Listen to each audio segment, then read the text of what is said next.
छत्रपती शिवाजी महाराजांशिवाय पर्याय नाही या महाराष्ट्राच्या माती. वर्षानुवर्षे शतकानुशतके अखंड उभे असणाऱ्या कड्यालाही धडकण्याचं जे साहस दाखवतं त्याला वादळ असं म्हणतात, आणि त्या वादळालाही छेदण्याचा आत्मविश्वास जो बाळगतो त्याला शिवबा असं म्हणतात. माझा एक मित्र अगदी एखाद्या हिंदी चित्रपटात शोभावा अशा पद्धतीने बोलून गेला, शिवबा मैं उसे अपने दिल से निकाल दूंगा. आणि मी त्याला अगदी त्याच भाषेत प्रत्युत्तर दिलं, दोस्त तुम जिसे अपने दिल और दिमाग से निकाल देना चाहते हो वो तुमसे बहुत बड़ा है. उसने पहाड़ों को चीरकर दूध की दरिया निकाले, उसने तपते रेगिस्तान को अपने नंगे पैरों का मरहम बनाया है, उससे टकरा कर तो पत्थर भी चूर हो गए. वो शिवबा है दोस्त, वो शिवबा है.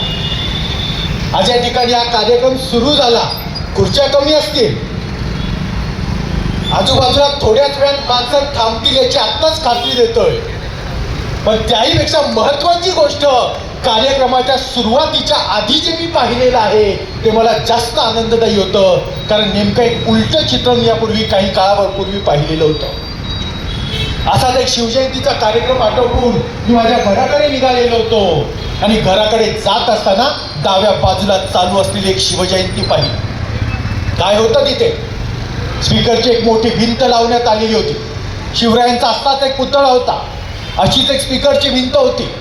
पण त्या ठिकाणी मद्याच्या नशेत धुंद झालेले बेधुंद युवक नृत्य करत होते, आणि त्या स्पीकरवर जे गीताचे बोल चालू होते ते होते, अपना काम बनता भाड में जाय जनता. मनामध्ये विचार आला, लाज वाटली पाहिजे या युवकांना. ज्या छत्रपती शिवाजी महाराजांनी स्वतःच्या आयुष्याची राख रांगोळी करून घेतली ती जनतेसाठी, ज्या छत्रपती शिवाजी महाराजांनी आयुष्यभर मरणासोबत पाठशिवणीचा खेळ खेळला तो रयतेसाठी, त्याच जनतेसाठी, त्याच जनतेसमोर, त्याच रयतेसमोर आम्ही गीत लावत आहोत. आपला काम बनता आणि भाडमेजाई जनता. नशीब नशीब तो शिवरायांचा पुतळा होता. जर खरे शिवराय असते तर भवानी लखा खायला वेळ लागला नसता. हे छत्रपती शिवाजी महाराजांचं कर्तृत्व. अगदी साध्या आणि सोप्या गोष्टी सांगायचं झालं, एक छान प्रसंग तुम्हाला सांगतो. कोकणामध्ये एकदा संत गाडगेबाबांचं प्रवचन चाललेलं होतं. प्रवचनाची रंगात आलं होतं, दंगात आलं होतं, श्रोते रंगून गेले होते, दंगून गेले होते, ईश्वर भक्तीमध्ये धावून निघाले होते. आणि त्यावेळी अचानक पोस्टमध्ये एक तार घेऊन आला. त्या तारेमध्ये मजकूर होता, संत गाडगे बाबा यांचा एकुलता एक मुलगा, तो नातेवाईक, तो मरण पावलेला. 2 सेकंदांसाठी फक्त ते प्रवचन थांबलं, आणि दुसऱ्या क्षणाला त्यांच्या मुखातून शब्द बाहेर पडले, अरे असे गेले कोट्यानु कोटी, रडू काय येते एकट्यासाठी, बोला गोपाळा गोपाळा देवकी नंदन गोपाळ. दुसऱ्या बाजूला कवी भारत आंबे लिहितात, रामकृष्ण आले गेले त्याने जग का ओसची पडले. म्हणजे लक्षात घ्या, या जगामध्ये, या भारतामध्ये, या महाराष्ट्राच्या भूमीमध्ये एक वेळ स्वतःची मुलं गेली तरी संत गाडगे बाबांना फरक पडत नाही. संत रामकृष्ण आले गेले तरी भारत तांबे यांना फरक पडत नाही. पण राजे तुमच्या कानाने मात्र आमचं जग नक्कीच ओस पडतं, आणि म्हणूनच आम्हाला आमच्या वाहनांवर लिहावंसं वाटतं, राजे तुम्ही पुन्हा जन्माला या. पण का, कशासाठी, असं काय केले त्यांनी, काय घडवले त्यांनी, नेमकं कर्तृत्व काय? राज्य किती मोठं. शिवरायांच्या हयातीमध्ये महाराष्ट्राच्या 4-5 जिल्ह्यांमध्ये मावेल एवढं, आणि दक्षिण दिग्गजाची जी रांग आहे तेवढं. यापेक्षा प्रचंड मोठमोठी साम्राज्य असणं अल्लाउद्दीन खिलजी होता, मोहम्मद तुगलक होता, जवळ जवळ अख्खा हिंदुस्थान त्यांनी काबीज केलं होता. एवढी मोठी राज्य होती, पण तरी त्यांची जयंती होत नाही, त्यांची पुण्यतिथी होत नाही, त्यांचा राज्याभिषेकाचा दिन साजरा होत नाही. पण छत्रपती शिवाजी महाराजांच्या जन्माला 400 वर्ष होत आली तरीही अजूनही ही शिवजयंती चालू आहे. का? असं काय केले त्यांनी, काय घडवलंय त्यांनी, तो विचार तो मी आज आपल्या समोर घेऊन आलो.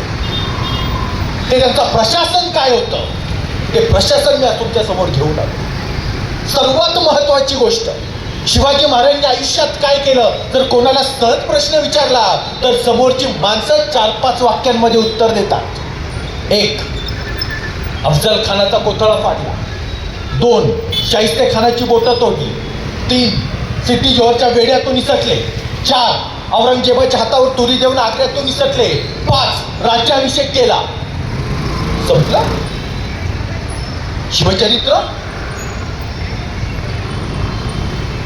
शिवाजी महाराज काही रस्त्यावरचे गावगुंडे नव्हते याचा पोट फाडायचा आणि त्याची बोटं तोडायची आहे. त्या मागे काहीतरी विचार होता. तो विचार काय होता, तो शिवविचार काय होता, तो सर्वात जास्त महत्वाचा. चंगेज खान सारखा एखादा जगामध्ये राज्य करणारा असाही एक बादशाह होऊन गेलेला आहे की ज्याचं राज्य चीन पासून युरोप पर्यंत, दक्षिणेमध्ये आपल्या सध्याच्या भारताच्या सरहद्दीपासून तिकडे आफ्रिकेपर्यंत आणि उत्तरेला रशियापर्यंत पोहोचलेलं होतं. पण नाही होत त्याची जयंती पुण्यतिथी. त्याचं महत्वाचं कारण हे आहे शिवरायांनी केलेला चारित्र्याचा विचार, जो आपला विषय आहे सर्वसमावेशक हिंदवी स्वराज्य आणि प्रशासन. साधी गोष्ट आपण लक्षात घेऊयात. बोलूया त्या प्रशासनाकडे नेमकं त्या काळात कशा पद्धतीचं होतं आणि शिवरायांनी काय उभं केलं होतं त्याकडे. साधारणपणे व्याख्यानाला सुरुवात केली की त्यानंतर ज्या ठरलेल्या कथा असतात त्याच कथा वेगवेगळ्या पद्धतीने मांडण्याची एक प्रगा किंवा एक प्रथा असते. त्यामध्ये आजचं व्याख्यान मोडणार नाही, हे आधीच सांगतो. तर आपला विषय मुळात आहे सर्वसमावेशक. कारण आजच्या काळात शिवाजी महाराज कसे महत्वाचे आहेत ते फार महत्वाचे.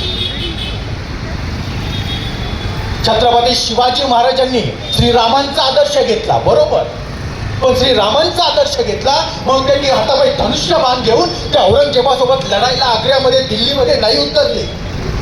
छत्रपती शिवाजी महाराजांनी श्रीकृष्णाचा आदर्श घेतला, बरोबर. पण श्रीकृष्णाचा आदर्श घेतला म्हणून श्रीकृष्णांनी ज्या पद्धतीने कंसाच्या छातीवर बसून मुष्टीप्रहार करून त्याला ठार केलं, तशा पद्धतीने मुष्टीप्रहार करायला आदिलशाहच्या दरबारात शिवाजी महाराज नाही गेलेले. बदलता काळ त्यांनी ओळखला.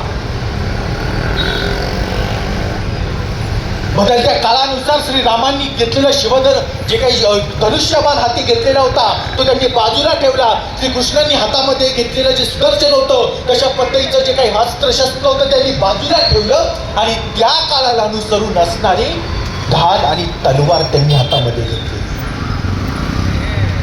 मग आजच्या काळात जर शिवरायांचा आदर्श घ्यायचा असेल तर शिवरायांच्याच पद्धतीने घ्यावा लागेल. शिवरायांनी धनुष्यबाण हाती घेतला नाही, शिवरायांनी सुदर्शन शोधलं नाही.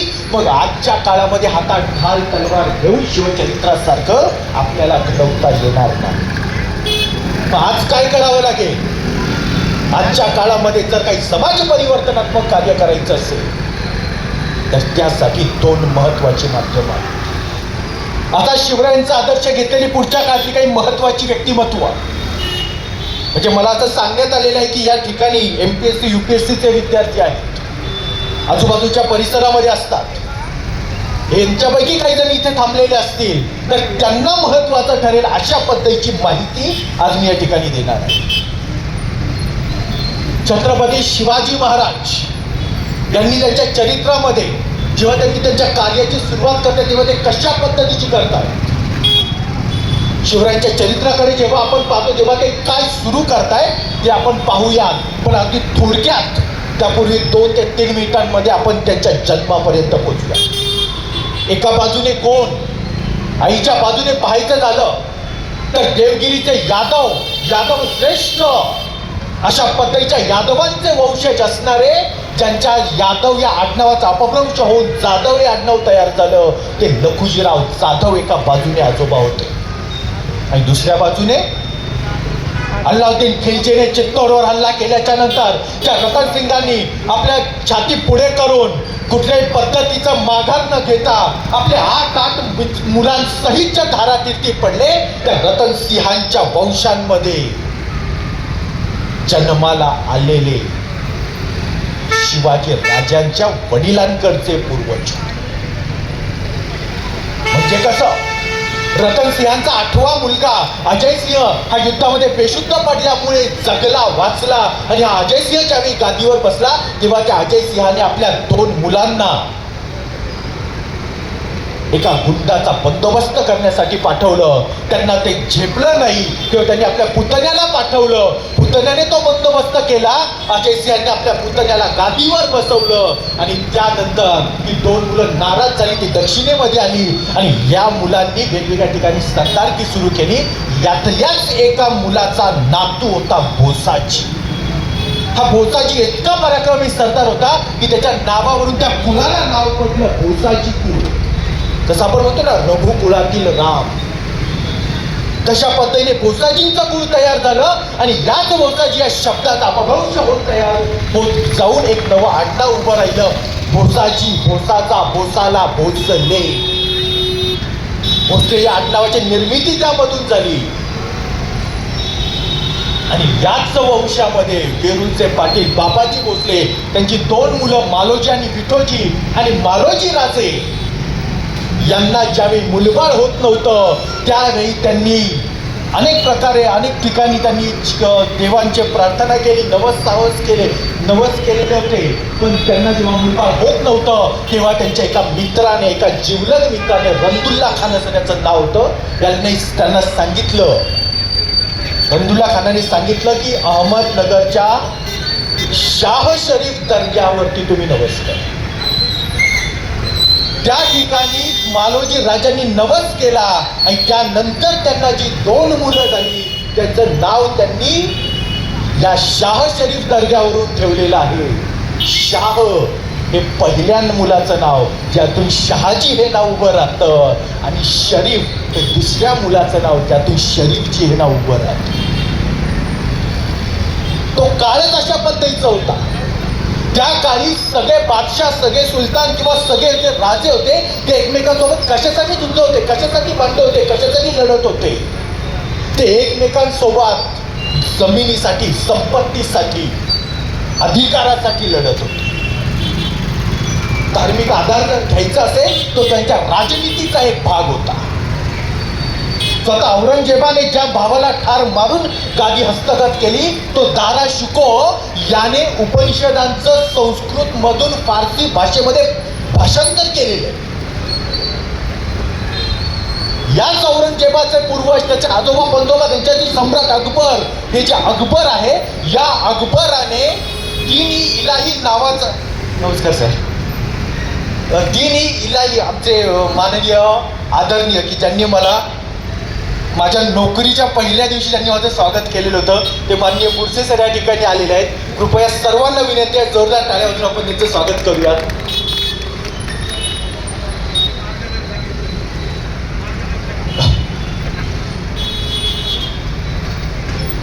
दीन-ई-इलाही नावाची विचारधारा त्यांनी आणलेली होती.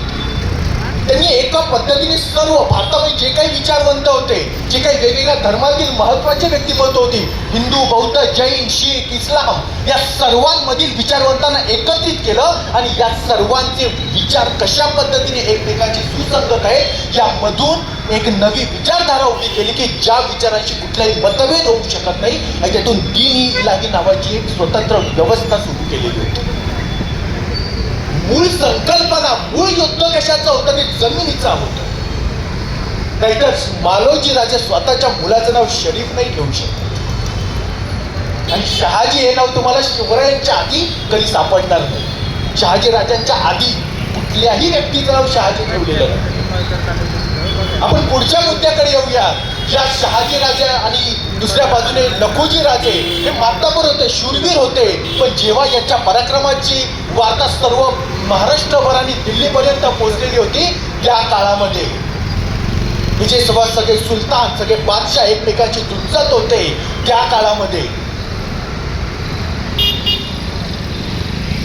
रयत मात्र यांच्या युद्धामध्ये भरडली जात होती. हा रयतेला त्रास होत होता आणि म्हणून रयतेचं राज्य उभं करण्याची गरज त्या काळामध्ये उभी राहिली.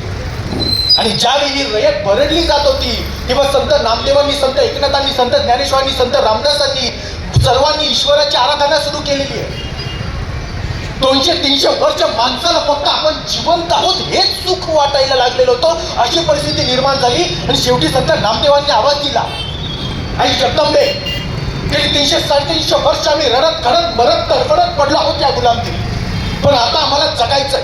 स्वतंत्र वाघात सारखं जगायचंय. आई, आमच्यावर कुणी प्रेम नाही केलं तरी चालेल, पण आमची कुणी कीव करता कामा नये. त्यासाठी आई तुझा गोंधळ घालतो. गोंधळला ये आई, तू गोंधळला ये. गोंधळला ये भये, तू गोंधळला ये. आई ये भये ये, आई ये. पण भैया ऐके ना, देवी ऐके ना. शेवटी एकनाथांचे आवाज इतके घुमू लागले, नामदेवांचे आवाज इतके घुमू लागले, सर्व संतांनी अशा पद्धतीने अर्थ हाक द्यायला सुरुवात केली की भैया चौदावी आणि तिने रागान आपला दरवाजा थोडासा किलकिला केला आणि आपल्या लख्ख प्रकाशातून एक किरण बाहेर पडला. तो गेला सरळ लखुजी जाधवांच्या घरी. नाव जिजाबाई. बया रंगायला लागली, चालायला लागली, बोलायला लागली, खेळायला लागली आणि बघता बघता बया 10 वर्षांची झाली. आणि 10 वर्षांच्या जिजाबाईंच्या हातामध्ये एक भव्य शस्त्र देण्यात आलं, शहाजी राजे. या दोघांनी मिळून स्वराज्याचा पहिला प्रयत्न केला. निजामशाहीच्या गादीवर बसून 4 वर्षाच्या मुर्तजाला मांडीवर ठेवून शहाजी राजांनी स्वराज्याचा पहिला प्रयत्न सुरू केला. पण हा प्रयत्न असफल ठरला. त्यांची बदली विजापूरला झाली आणि त्यानंतर शहाजी राजांनी आपल्या लहान मुलाला शिवाजी राजांना विजापूर पाहायला बोलावलं. शिवाजी राजे निघाले. तसा सह्याद्री आवाज देत होता, थांबा राजे थांबा, नका जाऊ. अहो काय ठेवलं त्या विजापूरमध्ये? तो कोणत्या दरबारात गेला, तो एकटा झुकला, वाकला, नमला, शमला किंवा तिथंच संपला. नका जाऊ राजे, तुम्ही नका जाऊ. पण राजे निघाले ते निघालेच. सह्याद्रीनं खाली मार घातली, ढसा ढसा रडायला लागला. अरे शहरांना माझ्या अंगा खांद्यावर खेळवायचं मी, यांच्या हर माताच्या देहाला पोलादी चिलकटासारखं घडवायचं मी, आणि यांनी माझेच लचके तोडायचे. यांनी सुलतानांची आणि बादशाहांची गुलामी करायची. काय करावं काय नाही सुचत नव्हतं. आणि या सगळ्या परिस्थितीमध्ये सह्याद्रीनं रडायला सुरुवात केली. असा 1 दिवस उलटला, 2 दिवस, 3, 4, 5, 6, 7 दिवस उलटले. 1 आठवडा, 2 आठवडे, 3, 4 आठवडे उलटले. 1 महिना, 2 महिने, 10, 11, 12 महिने उलटले. 1 वर्ष, 2 वर्ष, 3, 4, 5 वर्ष उलटली. सह्याद्री अजूनही अश्रू ढाळत होता. आणि त्याच वेळी त्याच्या कानांवर एक घोड्यांच्या टापांचे आवाज घुमू लागले. त्यानं मान उंचावून पाहिलं, कोण येत आहे? कुठला सरदार, कुठला सुलतान, कुठला बादशाह, कोण येतोय माझी धुळधाण करायला? इथल्या शेतकऱ्यांनी आपल्या घामाच्या पाण्यातून, आपल्या घामामधून, काया मातीतून जे सोनं पिकवलेले सोनं एका क्षणात उचलून नेणारा कुठला सरदार, कुठला सैतान येतोय? त्याने मान उंचावून पाहिलं आणि तो पाहत असताना त्याला जाणवलं त्याचा भ्रमनिरास होत होता. कारण समोरच येताना दिसला तो जिरेटो, त्याखाली भव्य भाळ आणि त्यावर ठसलेला शिवगंध, त्यानंतर करारी नजर, बागदार नाक आणि सर्वात महत्वाचं म्हणजेच ताठ मान. सह्याद्रीनं विचार केला, असं कधी झालं नव्हतं, असं कधी घडलं नव्हतं. जो कोणत्या दरबारात गेला तो एकदा झुकला, वाकला, नमला, शमला किंवा तिथंच संपला होता. हा पोरगा जर का दाट मानेनं मागे येतो आहे तर याच्यामध्ये काहीतरी जादू दिसते. त्याला आपण हात दिला पाहिजे, त्याला आपण साथ दिली पाहिजे. सह्याद्रीनं दोन्ही बाहू फैलावले आणि दोन्ही बाहू फैलावून त्यानं स्वागत केलंय. या शिवाजी राजे, हा सह्याद्री, हा आसमंत, हा समुद्र सारे सारे तुमचं स्वागत करतो. या एक नवा इतिहास घडूया. आणि 12 वर्षाचे शिवाजी राजे सह्याद्रीमध्ये उतरले. 12 वर्षाचे शिवाजी राजे महाराष्ट्रामध्ये आले. 12 वर्षाचे शिवाजी राजे आपल्या पुण्यामध्ये आले. पण शिवरायांचे डाव्या हाताची मूठ बंद होती. सह्याद्री विचार करत होता, काय असेल त्या मुठीमध्ये, काय दडलंय, काय लपलंय? झाकली मूठ 1.25 लाखाची. त्यामध्ये किती लाख असतील, किती लाखांच्या उमेदी असतील याची कल्पना सह्याद्री करत होता. आणि शिवाजी राजे त्या ठिकाणी येऊन पोहोचले. त्यांनी आपला घोडा थांबवला, घोड्यावरची मांडी सोडली, खाली उतरले. सह्याद्रीची भूमी उचलली, आपल्या पायी धारण केली आणि हळुवारपणे ती मूठ उघडली. काय होतं त्या मुठीमध्ये? राजमुद्रा. प्रदीपचंद्र लेखे व वर्धिष्णुर विश्ववंदिता शाह सुनो शिवसैष्या मुद्रा भद्राय राजते. शहाजीचा पुत्र शिवाजी याचे प्रतिपदेच्या चंद्रकोरीप्रमाणे वाढत जाणारे हे राज्य रयतेच्या कल्याणासाठी आहे. राज्य अनेक होती पण रयतेचं कल्याण हा मुख्य विचार घेतलेलं हे पहिलं राज्य होतं. म्हणून शिवरायांच्या चरित्राला महत्व आहे.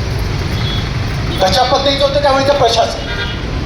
त्यावेळी शिवाजी राजांनी जी रणनीती आखलेली होती, जी योजना आखलेली होती, त्या योजनेमध्ये शिवाजी राजांनी सुरुवात केली ती एका लहानात लहान शेतकऱ्यापासून. लहानात लहान शेतकऱ्याला जमीन दिली पाहिजे.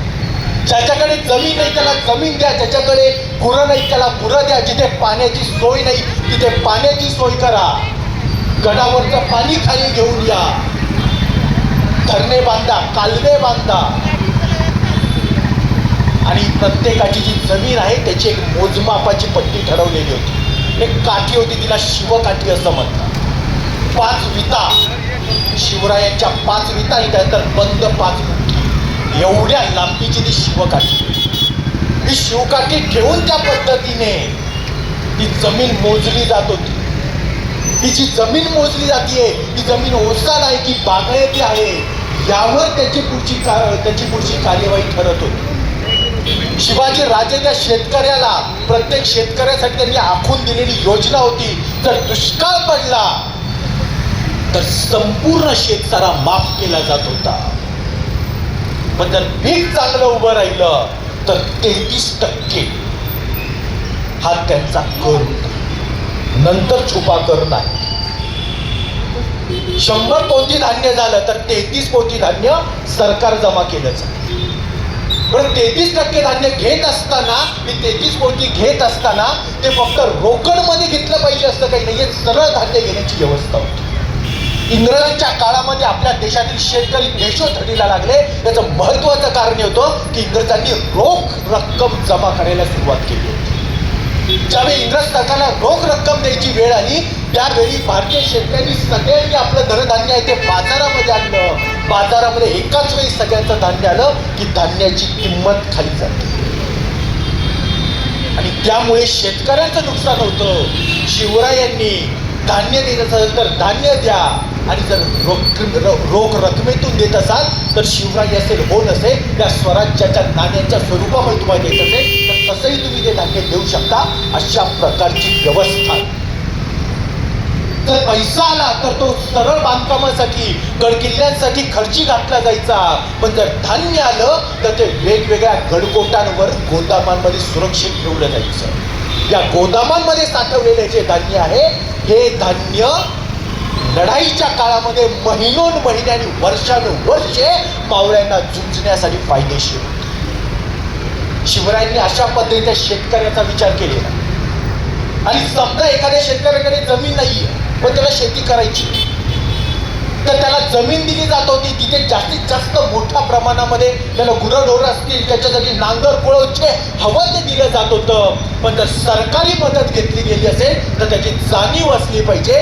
यासाठी त्यांचा त्या भागातील जो कर होता तो 50%. नाहीतर कुणी उठेल आणि मदत मागायला सुरुवात करेल. म्हणजे जुन्या काळातील वतनदार जहागीरदारांनी समजा अशा पद्धतीने मदत घ्यायला सुरुवात केली तर सामान्य शेतकऱ्यांचे हाल व्हायला नको यासाठी पुढचा वाढवलेला तो कर होता. आता 50% कर होता हा दिला जात होता आणि याची एक सुरक्षित आणि व्यवस्थित अशी योजना होती. कशा पद्धतीची योजना होती? प्रत्येक गावामध्ये 12 बलुतेदार आणि 18 पगड जाती अर्वाची सारी माणसं होती. हे जे 12 बलुतेदार होते यांच्यापैकी ज्या ज्या व्यक्तीला ते वंशपरंपरागत काम करायचं असेल त्याला ते करण्याची मुभा आहे. पण जर त्याला ते काम सोडायचं असेल तर त्याला हवं ते काम करण्याची परवानगी सुद्धा आहे. म्हणूनच छत्रपती शिवाजी महाराजांच्या सैन्यामध्ये आपल्याला 12 बलुतेदार, 18 पगड जातीचे आणि वेगवेगळ्या धर्मांचे लोक उभे राहिलेले दिसतात. शिवाजी राजांनी ही जी सगळी संघटना उभारली आहे, ही सगळी जी सैन्याची तुकडी उभारलेली आहे, या तुकडीला शिवरायांनी नाव दिले आहे मावळा. मावळा प्रांताच्या दऱ्याखोऱ्यामध्ये राहणारा प्रत्येक माणूस म्हणजे मावळा. आणि मराठा म्हणजे कोण? या महाराष्ट्राच्या भूमीमध्ये राहणारा प्रत्येक मराठा जो छत्रपती शिवाजी महाराजांसाठी या स्वराज्यासाठी मरायलाही तयार आहे तो मराठा म्हणजे मराठा. या मूळ व्याख्या यामधून शिवाजीराजे उभे राहत आहे. शिवाजी राजांनी हे जे सगळं सैन्य उभारलेलं आहे, हे जे सगळे जे आपले साथीदार उभे करायला सुरुवात केलेली आहे, यामधून आपण तो पुढचा मुद्दा घेऊयात. आधी प्रशासनाच्या मुद्द्यांकडे येऊयात. सर्वसमावेशकता हा पुढचा मुद्दा आहेच आपला. प्रत्येक गावामध्ये जी योजना होती त्या योजनेनुसार प्रत्येक गावातील लोकांसाठी एक विशिष्ट असा सरकारी अधिकारी तिथे होता आणि तो होता गावचा पाटील. हा पाटील हा त्या गावातील सगळी जमीन लागवडीखाली कशी येईल आणि कुणी सरकारला फसवणार नाही याच्यावरती देखरेख ठेवत होता. आणि अशा पद्धतीचा हा जो गावचा पाटील आहे त्याचं दुसरं एक महत्त्वाचं काम होतं म्हणजे गावातले तंटे बखेडे वादविवाद हे गावातल्या गावात सोडवून. पण जो काही टॅक्स जमा केला तो जो कर जमा केला जातोय त्याची नोंद कोण ठेवणार? त्याच गावामध्ये एक दुसरा अधिकारी निवडला जात होता, त्याचं नाव आहे कुलकर्णी. कुलकर्णी नावाची जी व्यक्ती प्रत्येक गावामध्ये असेल, ही व्यक्ती त्या गावामध्ये किती लोक आहेत, त्यांचं किती उत्पादन आहे, त्यांचा नफा किती आहे आणि त्याच्यातून त्यांचा कर किती जमा होतो याची सगळी नोंद ठेवत असते. अशा प्रकारे प्रत्येक गावामध्ये एक पाटील आणि एक कुलकर्णी आपल्याला दिसून येतात आणि म्हणूनच आपल्याला पाटील आणि कुलकर्णी यांची संख्या आपल्या आजूबाजूला खूप मोठ्या प्रमाणात. जेव्हा आपण याच्या पुढे जाऊन विचार करतो, जेव्हा अशी गावं आहेत, ती सगळी गावं एकत्र होतात, त्या गावांमध्ये जे महत्वाचं एक मोठं गाव असेल त्यालाच आपण तालुक्याचं क्षेत्र म्हणूया. तेव्हाच्या गावाला मौजा असं म्हटलं जायचं. त्या मौजा एकत्र आल्याच्या नंतर जे तालुक्याचं क्षेत्र ज्याला आपण म्हणूया त्याचं जे प्रमुख केंद्र होतं त्याला तेव्हा कसबा असं ठिकाणाचं नाव होतं. त्या कसबाच्या बाजूला पेठा वसवल्या जायच्या, व्यापारासाठी आवश्यक असणाऱ्या पेठा. त्याच्या पेठा आहेत, या पेठांचे सगळे व्यवहार, सगळा व्यापार आणि त्या ठिकाणचे हिशोब ठेवायचं काम हे महाजन नावाच्या व्यक्ती करायचे. आणि हेच काम महाजन जे या ठिकाणी करत होते, घाटावर करत होते, तेच काम जर का कोकणामध्ये कोणी केलं असेल तर तिथे शेटे या नावाचे अधिकारी त्या ठिकाणी असायचे. ही सुद्धा पुढे आडनावं निर्माण झाली. हे सगळे कसबा आणि गाव हे सगळे जेव्हा एकत्र येतात आणि त्यांची मोठी संख्या होते तेव्हा तयार होतो तो परगणा, म्हणजे आजच्या काळातला जिल्हा. हा जो परगणा आहे, हा जो जिल्हा आहे, याचा जो प्रमुख असेल त्या ठिकाणी सगळ्या पाटलांचा जो प्रमुख असेल तो होता देशमुख. हा देशमुख आपल्या भागातील, आपल्या परगणातील सर्व पाटलांचा हिशोब, सर्व पाटलांनी जे काही काम केलेलं आहे त्यातून ज्या कोर्ट केस ज्या असतील त्यांचा निकाल लागत नाही, त्याचे निकाल सगळे देशमुखांकडे येत होते. म्हणजे एका गावाचा समजा दुसऱ्या गावासोबतचा वाद असेल तर त्या दोन्ही गावांमधले पाटील स्वतंत्रपणे सोडवू शकत नव्हते. हे वाद देशमुखांकडे येत होते. आणि जे सगळे कुलकर्णी आहेत त्या सगळ्या कुलकर्ण्यांचा एकत्रितपणे हिशोब, संपूर्ण परगण्यामध्ये असणारा पैसा, तो टॅक्स, तो कर, याचा एकत्रित हिशोब जो वरती येत होता तो देशपांडे नावाच्या अधिकाऱ्याकडे येत होता. हे देशमुख आणि देशपांडे हे परगण्याच्या रूपामध्ये आपल्याला दिसून येतात, परगण्यामध्ये काम करत होते. परगणे छोटेही होते आणि मोठेही होते. म्हणजे चाकणसारख्या परगण्यामध्ये फक्त 40 गावं होती, तर पुण्यासारख्या परगण्यामध्ये 260 गावं होती. आणि अशा प्रकारे म्हणजे आजच्या काळामध्ये आपण जे पाहतो UPSC सारख्या परीक्षांमधून पुढे गेल्यानंतर जेव्हा IAS ऑफिसर होता येतं तेव्हा हे IAS ऑफिसर हे जिल्हाधिकारी होतात. ते एका जिल्ह्याचे म्हणजे त्या काळातल्या एका परगण्याचे जिल्हाधिकारी म्हणूयात आपण. असे 4 जिल्हे शहाजी राजांकडे होते. पुणे, सुपे, इंदापूर आणि चाकण. म्हणजे आजच्या काळातल्या 4 जिल्हाधिकाऱ्यांचं काम ते एकटे करू शकत होते. तेव्हा या लेवलचं, या दर्जाचं ते काम त्यावेळी चाललेलं होतं. शिवाजी राजांनी जे शेतकऱ्यांसाठी धोरण आखलेलं आहे त्यामध्ये शेतकऱ्यांना सगळ्या पद्धतीची मदत होती आणि त्यासोबत जे 12 बलुतेदार होते त्यांना जे काम करायचे त्याची मुभा होती. आणि याचं उदाहरण आपल्याला दिसतं म्हणजे त्यांच्या सैन्यामध्ये रामजी पांगेरासारखा कोळी समाजातला एक माणूस सुद्धा आपल्याला स्वराज्यामध्ये दिसून येतो, सैन्यांमध्ये दिसून येतो. आणि त्यांच्यासोबत खांद्याला खांदा लावून लढणारा रामोशी समाजातला बहिर्जी नाईक सुद्धा दिसून येतो. हे बहिर्जी नाईक आपल्या गुप्तहेर खात्याचे प्रमुख होते. त्याच्यासोबत आपल्याला दिसून येतात ते नावी समाजातून शिवा महाल असतील, शिवा काशीद असतील आणि बाजीप्रभू देशपांडे सारखे कायस्थ प्रभू समाजातील रणयोद्धे सुद्धा आपल्या दिसून येतात. शिवरायांच्या जे काही अष्टम प्रधान मंडळ शिवरायांनी सुरू केलं त्यामध्ये कुठल्याही प्रधानाला फक्त जागेवर बसून आदेश करण्याचा अधिकार नव्हता. त्यांना सर्वांना युद्धामध्ये रणनीतीमध्ये त्या ठिकाणी उतरावं लागत होतं, रणगात लढावं लागत होतं आणि त्यासोबत आपला कारभार करावा लागत होता. ज्या अण्णाजी दत्तोंना भविष्यामध्ये छत्रपती संभाजीराजांनी हत्तीच्या पायाखाली दिलं होतं त्या अण्णाजी दत्तोंकडे शिवाजी राजांनी जमीन महसुलाची व्यवस्था ठेवलेली होती आणि त्यांच्याकडून ते काम करून घेतलेलं होतं. हे आहेत शिवाजी महाराज, ही आहे प्रशासन व्यवस्था. शिवाजी राजांच्या गडकिल्ल्यांमध्ये जर आपण पाहायचं झालं तर ज्या ज्या ठिकाणी गडाच्या वर पाणी असेल त्या त्या ठिकाणी ते पाणी काढता येईल आणि खाली गावाला जिथे पाणी नाही तिथे ते पाणी पोहोचवता येईल अशा पद्धतीची व्यवस्था शिवाजी राजांनी करून ठेवली होती. शिवरायांचं जंगलविषयक धोरण काय? शिवाजी राजे ज्यावेळी आरमार उभारताय त्यावेळी आरमारासाठी गलबत जहाजं सुरू करायची होती, बांधकाम करायचं होतं आणि मोठ्या प्रमाणात लाकूड लागणार होतं. तेव्हा हे लाकूड कुठून उभारायचं? त्यांचे स्पष्ट आदेश आहेत, आंबा आणि फणसासारखी झाडे तोडू नका. प्रजेने स्वतःच्या मुलांसारखी झाडं वाढवलेली असतात, या झाडांना हात लावू नका. ही झाडं पिढ्यानपिढ्या त्या घरासाठी त्या घरादारासाठी महत्वाची असतात आणि जर एखाद्या व्यक्तीला स्वतःहून ते झाड द्यायचं असेल तर तशी त्याची परवानगी घ्या. स्पष्ट आदेश आहे.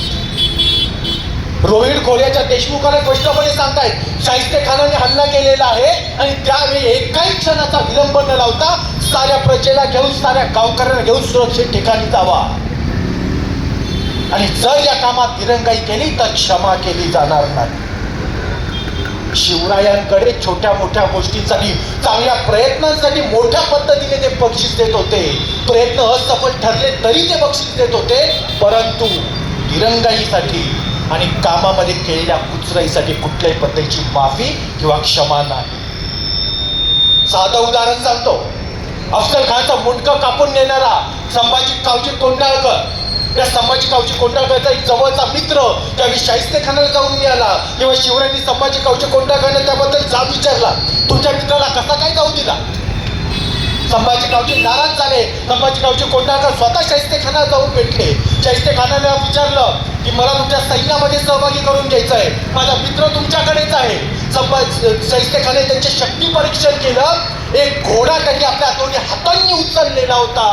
350-350 किलोचा घोडा तसा उचलला हे पाहिलं आणि बेहद खुश होऊन शाहिस्तेखानाने त्यांना सरदारकी दिली.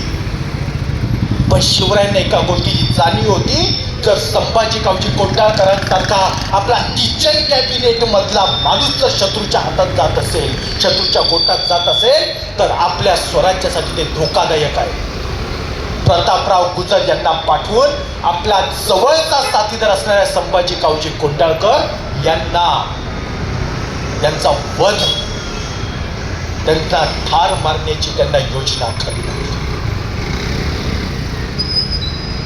स्वतःचेच नातेवाईक लांबच्या नात्यातले बाजी घोरपडे काका, जे आता मी तुम्हाला भोसाजींचा खूप सांगितलं त्यातीलच एका व्यक्तीला ज्यावेळी घोरपडे पदवी मिळाली त्यावेळी त्यांच्या वंशामध्ये बाजी घोरपडे ही ज्यावेळी वारंवार स्वराज्याच्या विरोधामध्ये कारस्थान करत होते तेव्हा ते काका आहेत याची जाणीव असून सुद्धा स्वतः मुधोळमध्ये शिरले आणि मुधोळच्या बाजी घोरपड्यांना स्वतःच्या हाताने ठार केलं. स्वतःच्या काकांना मारावं लागलेले स्वराज्यासाठी. ही शिवरायांची प्रशासनाची व्यवस्था आहे, ही शिवरायांची रणनीती आहे. स्वराज्यासोबत तडजोड नाही. सुप्याचे मामा, आपल्या सावत्र मातेचे सख्खे भाऊ असणारे सुप्याचे मामा हे ज्यावेळी मोठ्या प्रमाणामध्ये शेतकऱ्यांना लुबाडतायत हे लक्षात आलं तेव्हा सुप्यामध्ये भाजा म्हणून गेले, दिवाळीसाठी गेले. दिवाळीचं जेवण केलं, भोजन पुरणपोळीचा आस्वाद घेत असताना सहज गप्पा मारल्या आणि एवढे मोठ्या पद्धतीने दंडवत कशी काय जमवली, एवढ्या सोन्याच्या मोहरा 1000 मोहरा तुम्ही आमच्या मातोश्रींना कशा काय पाठवल्या, बहिणीला कशा काय पाठवल्या म्हणून प्रश्न विचारला.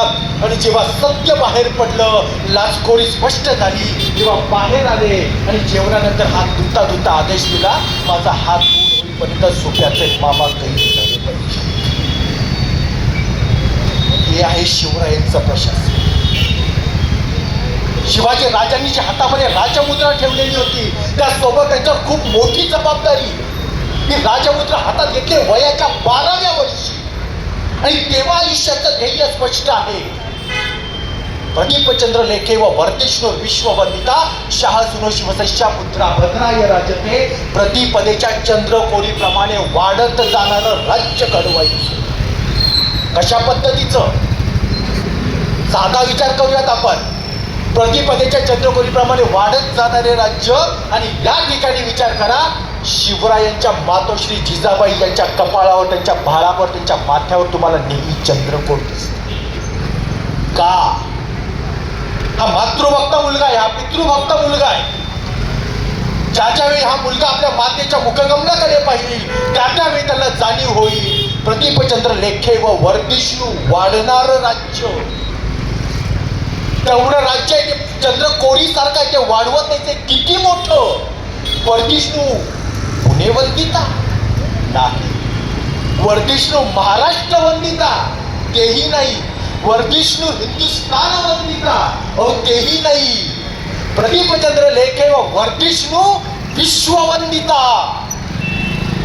वयाच्या 12व्या वर्षी डोळ्यासमोर असलेलं स्वप्न आहे. विश्वानं वंदन केलं पाहिजे असं राज्य घडवायचं. त्यामुळे ही प्रशासन व्यवस्था तेवढी तगडी आणि मजबूत ठेवली. लहानपणीच्या बाबासोबत विजापूरमध्ये खेळलेले होते ते व्यंकोजी राजे त्यावेळी आदिलशहाच्या बाजूने स्वतःवर चाल करून आले तेव्हा दक्षिण दिग्विजयामध्ये याच व्यंकोजी राजांना 3 वेळा पराभूत करून रणांगणावरून पळायला भाग पाडले. भावाला क्षमा, मामाला क्षमा नाही, काकाला क्षमा नाही. मुलगा जेव्हा स्वतःच्याच नियोजनानुसार शंभू राजांना ज्यावेळी दिलेर खानाकडे पाठवलं, दक्षिण दिग्विजय करून माघारी आले.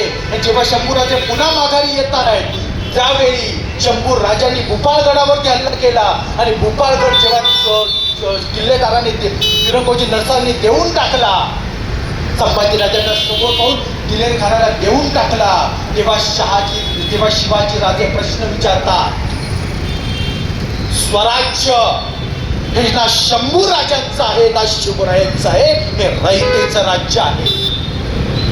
आणि स्पष्ट आदेश देत आहे, तर स्वराज्य टिकवण्यासाठी त्या स्वराज्याच्या विरोधामध्ये शिवराय संभाजीच काय खुद्द छत्रपती शिवाजी महाराज जरी आले तरी तोफेच्या तोंडी द्यायला कचरू नका.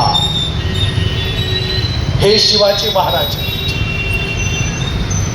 मुलावरही म्हणजे ज्या ठिकाणी त्यांना परिस्थितीचा सामना करावा लागलाय त्या ठिकाणी ते स्वतःहून त्या ठिकाणी तुटून पडलेले. वयाच्या 12व्या वर्षी हातामध्ये त्यांनी ती राजमुद्रा घेतली होती, कामाला सुरुवात केली आणि सोबत जमा करायची होती ती माणसं. कुठली माणसं होती? एक साधी गणितातली संकल्पना सांगतो. 10 अंक होते, 0 आणि 1 ते 9. एका दिवशी असाच अचानक एक 9 निघाला आणि 9ने 8ला संकन कानाखाली ठेवून 8ने गालावर हात ठेवला आणि विचारला, अरे मी काय केलं? 9ने सांगितलं, तू लहान आहेस ना, हा तुझा दोष आहे, मोठा आहे म्हणून मी तुला मारलं. 8ने 7ला कानसुरात ठेवून दिली. 7ने विचारलं, माझा काय दोष? त्याने सांगितलं, काही नाही, वरच्याने मला मारलं, मी तुला मारलं. 7ने 6ला, 6ने 5ला, 5ने 4ला, 4ने 3ला, 3ने 2ला मारहाण केलेली आहे. आणि 2 जेव्हा 1 कडे येतोय तेव्हा 1 काय करतो?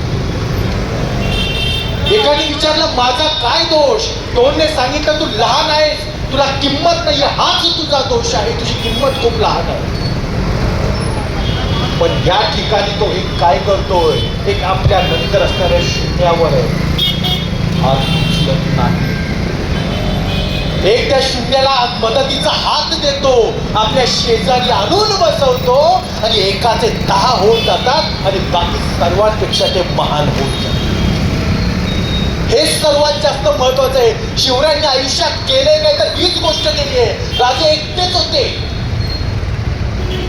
खरं तर एका जहागीरदाराचा सुपुत्र आजच्या काळातले 4 जिल्हाधिकारी एकत्र येतील त्या लेवलचे, त्या दर्जाचे शहाजी राजे होते. त्यांचे सुपुत्र ते आयुष्यभर आरामात जगू शकले असते. ते सारं नाकारलं आणि एकटे झाले.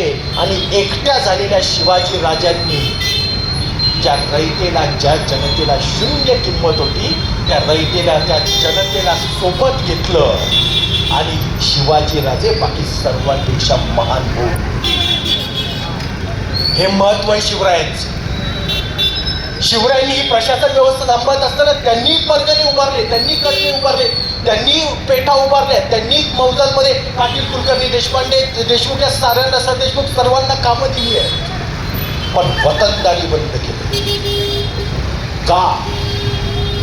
कारण वतनाची व्याख्याच ही होती की त्या ठिकाणी त्या संपूर्ण भागाचा न्याय निवाडा आणि कर गोळा करण्याचा पूर्ण अधिकार तिथल्या व्यक्तीला असेल. तो स्वतःला राजा ही उपाधी लावून घेऊ शकत होता.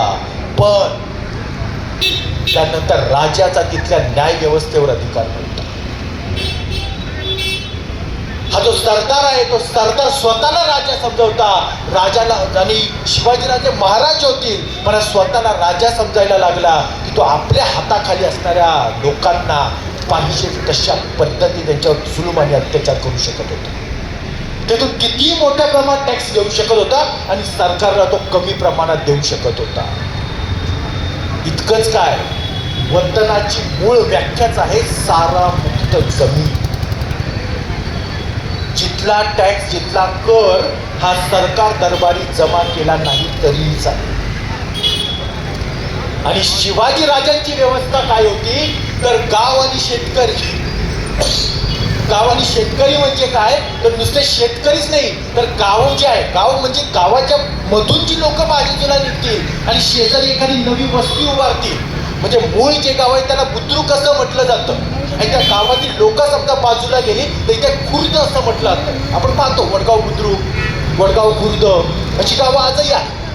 तर ही खुर्द आणि बुद्रुक आहे, यातल्या खुर्दांचाही सगळा हिशोब शिवाजी राजांकडे असायचा. आणि या ठिकाणी कुठल्याही शेतकऱ्यावर अन्याय होऊ नये आणि वतनदारीच्या प्रथेमध्ये कुठल्याही पद्धतीचा एकमेकांमध्ये लढाईचा प्रसंग येऊ नये याची काळजी ते घेत होते. आणि अशा पद्धतीने त्यांनी जे सगळे मावळे गोळा करायला, उभारायला सुरुवात केलेली आहे. या मावळ्यांमध्ये आपला सर्वसमावेशकचा मुद्दा आहे, त्यामध्ये एक वेगळी कथा, एक नवी कथा मी सांगतोय. ज्या पद्धतीची किंवा जो मूळ जो विचार आहे तो विचार साधारणपणे मांडला गेला नसेल. शिवाजी राजे यांच्या सैन्यामध्ये एक अशी पिता-पुत्रांची जोडी आहे. हे अशा 2 व्यक्ती आहेत ज्या 2 व्यक्ती स्वराज्यासाठी त्यांनी स्वतःच्या प्राणांचं बलिदान दिलं. यातल्या पुत्राचं नाव आहे सिद्धिवाह किंवा सिद्धिवाह आणि यातल्या पित्याचं नाव आहे सिद्धिलाल. हा इतिहास आहे.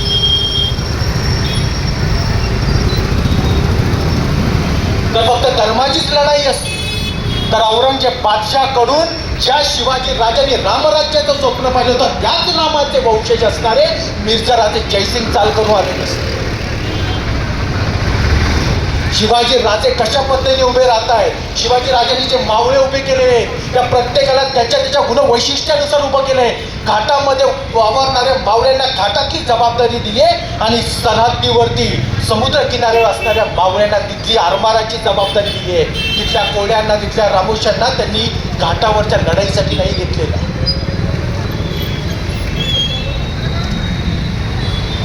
शिवाजी राजे यांच्या सोबत असणारे जे 2 मावळे आहेत त्यांच्या सोबत आपल्याला एक प्रसंग दिसून येतो तो सिद्धी जोहरच्या वेड्याचा आणि दुसरा प्रसंग दिसून येतो तो म्हणजे राज्याभिषेकाच्या वेळेचा. अफजल खानचा कोतळा भरपूर वेळा फाडून झाला, शाहिस्ते खानची बोटं भरपूर वेळा तोडून झाली. आता पाहूयात इथूनच स्वराज्यासाठी बलिदान देणारे या वीरांची गाथा.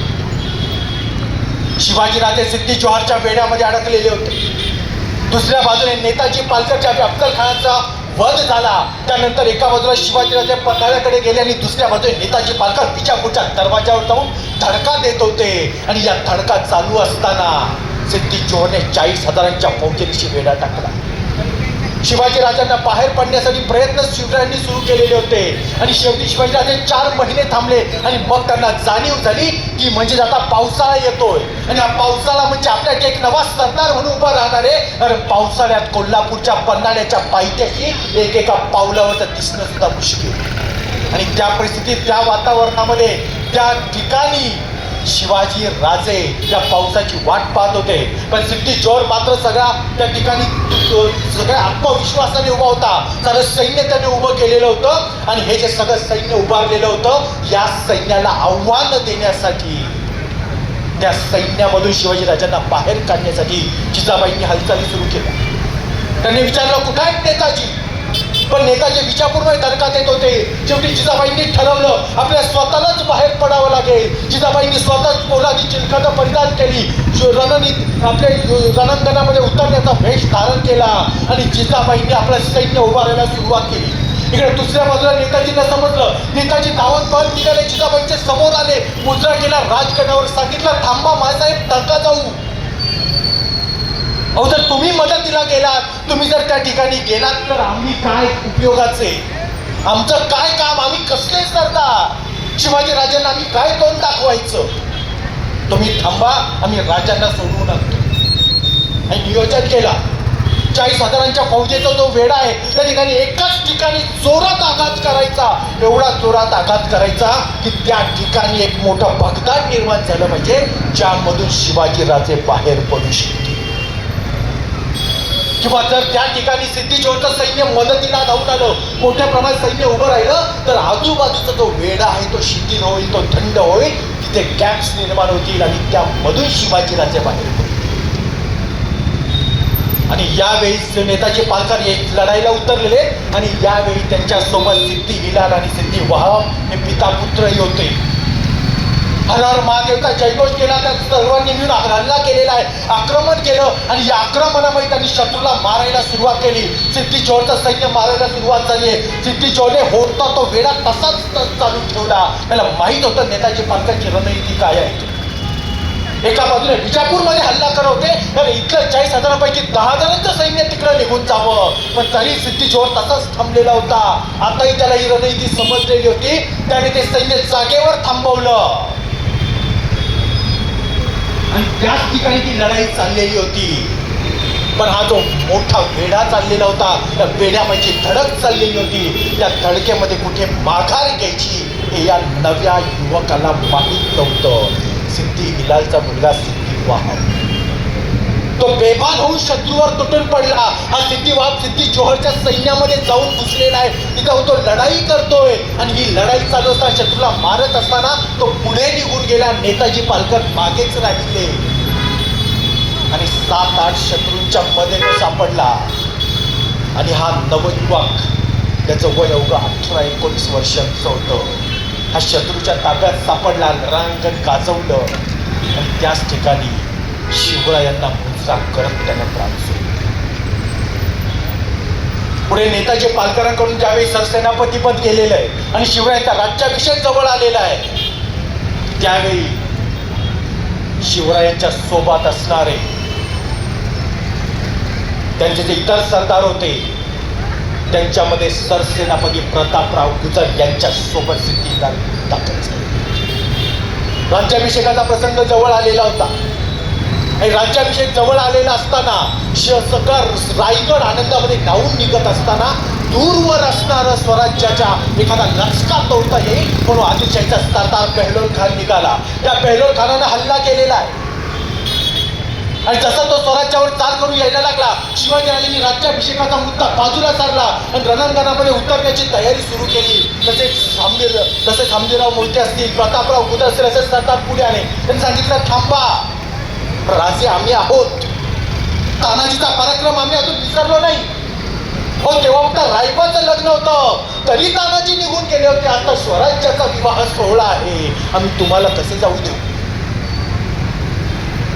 शेवटी सरसेनापती प्रतापराव गुजर आपल्या सोबत 10,000ची फौज घेऊन निघाले समोर 20,000ची फौज होती आणि या 20,000च्या फौजेवरती जाऊन ते तुटून पडलेले, लढाई नाही केली.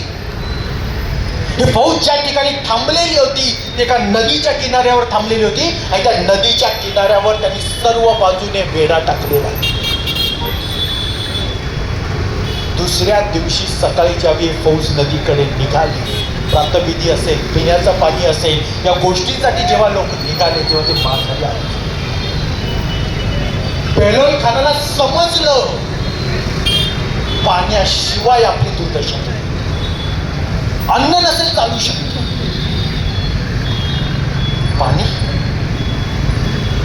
पाण्याशिवाय काहीच करता येणं शक्य नव्हतं. ना आंघोळ ना प्रातःविधी, घोड्यांना प्यायला पाणी नाही, हत्तींना प्यायला पाणी नाही, आंघोळीला पाणी नाही, करायचं काय? बेहलोल खान बिनशर्त शरण आला. हात बांधून प्रतापराव गुजर यांच्या समोर जाऊन उभा राहिला. भीक मागायला लागला जीवदानाची आणि प्रतापराव गुजर यांनी त्याला भीक म्हणून जीवदान देऊन टाकलं. शिवाजी राजांना खलिता पाठवला. शिवरायांनी खलिता उघडला. खलितामध्ये मजकूर होता, बेहलोल खानाला छोट्या मोठ्या लढाईपासून गारद केला आणि खासा बेहलोल शरण आला. वाह, शिवाजीराजे खुश.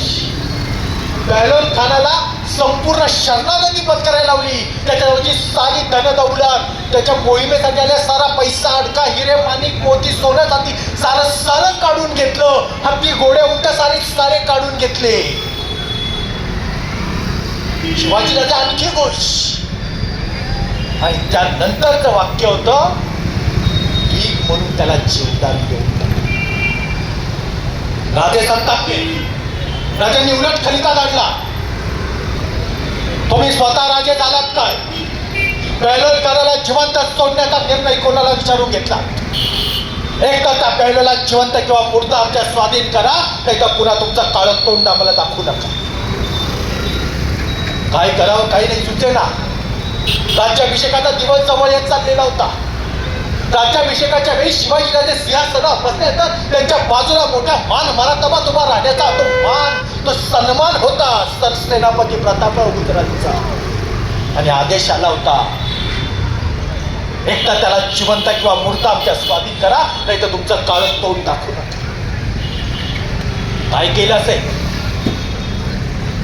त्याच्यावेळी झोपायचे प्रतापराव गुजर तेव्हा त्यांना डोळ्यांसमोर शिवाजीराजे दिसायचे. कुठले की तो समोर खलिता दिसायचा. काय करावं काही नाही सुचत नव्हतं. आणि शेवटी त्या 10,000च्या फौजेमधून आपल्या 6 जवळच्या मित्रांना घेऊन जवळच्या जंगलामध्ये ते शिकारीसाठी, त्या 6 मित्रांना घेऊन गेलेले आहे.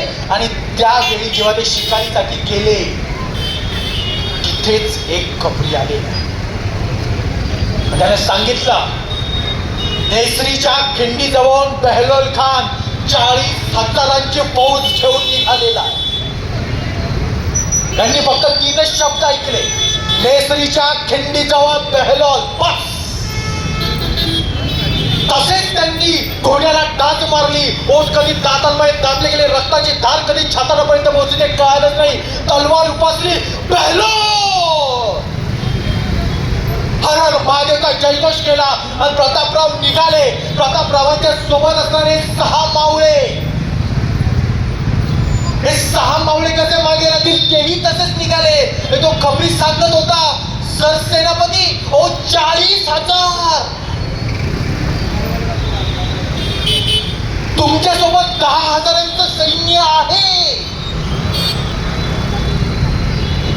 पण तोपर्यंत प्रतापराव आपल्या 6 मित्रांना घेऊन निघालेले होते. बेहलोलला बातमी समजली.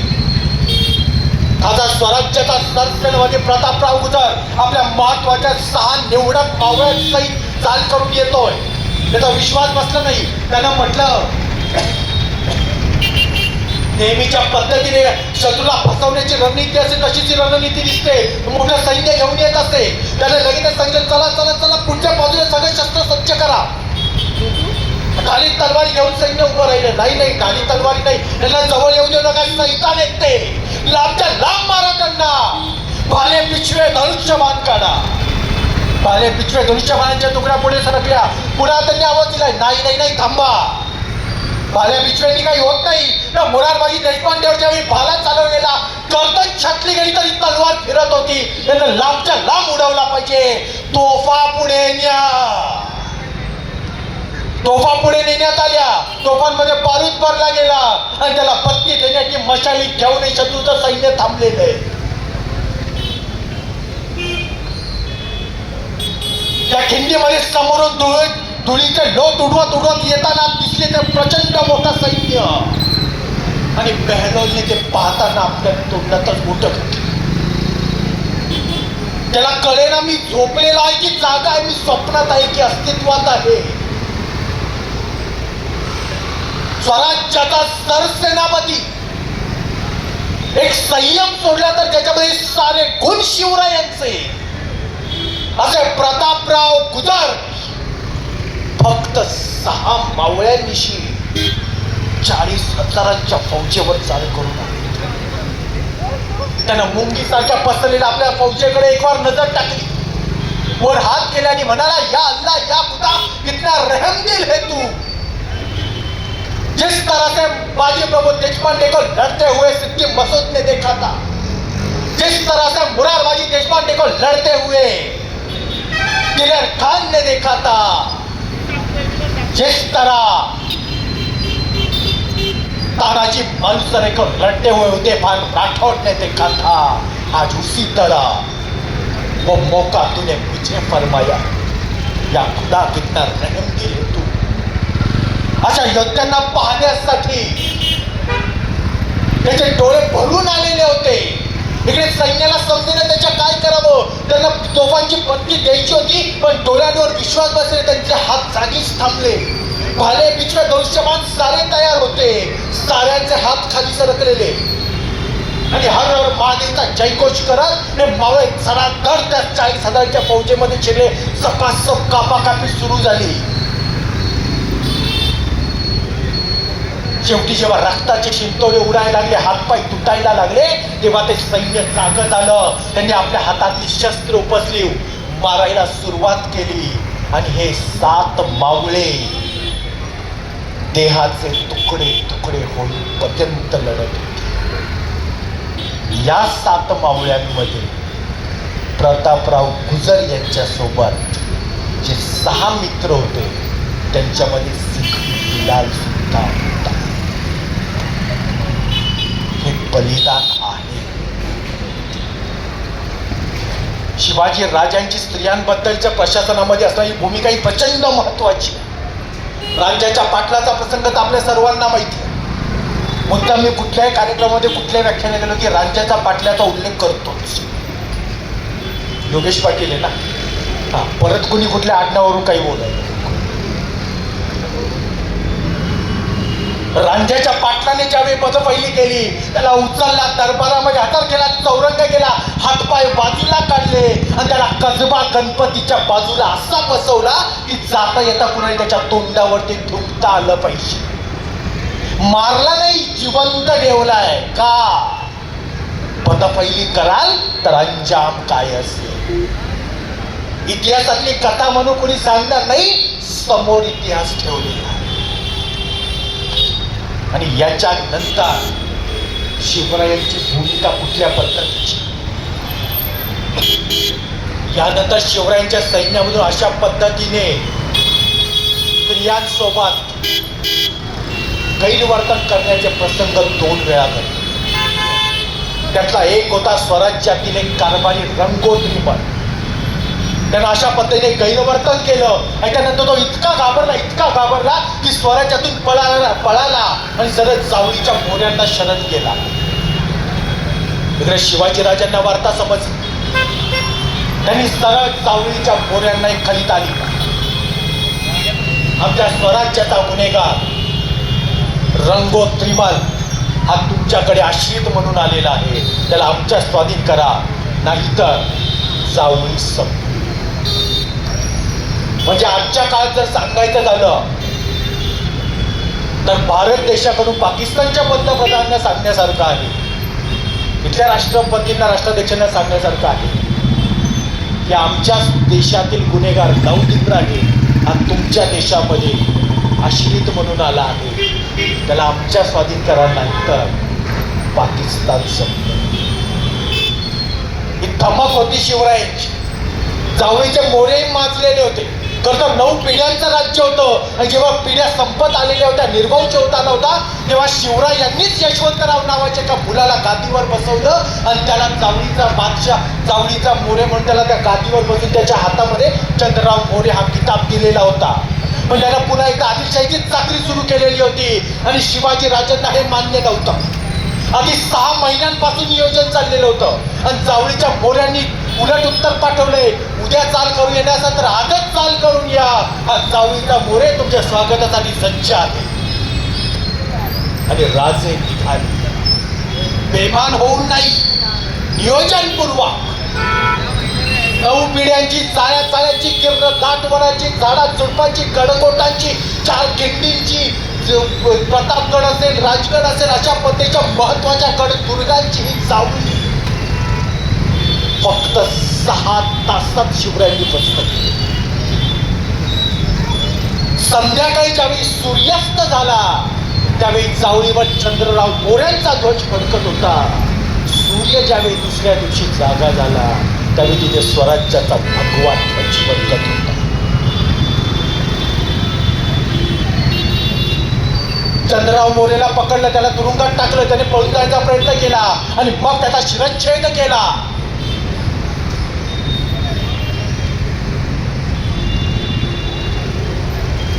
या शिरच्छेदाच्या प्रसंगाच्या अनुषंगाने खूप महत्वाचा मुद्दा रंगोत्रीमलचं काय झालं, जावळी जिंकली, रंगोचं काय झालं.